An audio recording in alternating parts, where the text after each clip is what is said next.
Welcome to Communication Relationship Toolbox. In this toolbox, we're going to look at tools that you'll use in your daily communication with others, especially in relationships where perhaps you're a husband and wife or a very intimate partner. There's one thing that I can guarantee. I can't guarantee much, but I can guarantee one thing. In every relationship, there will be conflict. I don't want you to think of conflict as necessarily a bad thing. Conflict actually can help a relationship grow. Conflict should be looked at as a good thing. Many of us, however, do not like conflict. We might hedge away from it. In a later tool, we're going to talk about different types of conflict and how we handle conflict. But today, I want to talk about the most basic tool we have. And this is the fire extinguisher. The fire extinguisher you use for conflict that has gotten out of hand. We all know that we get into conflicts, and sometimes quite honestly, we simply want to blow our top. If you're the recipient of the person who's blowing their top, you're really not getting much out of it. Conflict should end up in some resolution, some collaborative resolution. And it can't happen if it's all about, you did this and you did that and yelling and screaming and swearing. I realize that happens, and I realize that we're not always going to be able to stop that. But I want to give you a fire extinguisher to try to put that fire of conflict out before it becomes violent. I want to also mention that if you are parents, you have children who watch you fight, remember, those children they're going to learn to fight from the way they see you fight.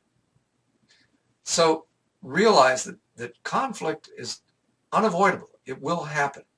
So if you're going to have conflict and you realize conflict is getting out of hand, use this fire extinguisher. It's a very simple fire extinguisher. The acronym is STLC. The S stands for stop, T for think, L for listen, and C for communication. Let's look at that very quickly. We're not going to go into detail here, but when you find conflict is boiling over, you need to stop it. Now, one problem that people have is that they'll stop it by freezing the other person out. That is not what I'm talking about when I say stop conflict. It's a good idea if you have a close relationship with somebody to actually have a code so that the other person knows, hey, I'm not going to get into a big battle right now. I'm not going to fight you. I just need a timeout. And you might use the term, hey, timeout. Let's stop for a moment. So that you have time then to back off.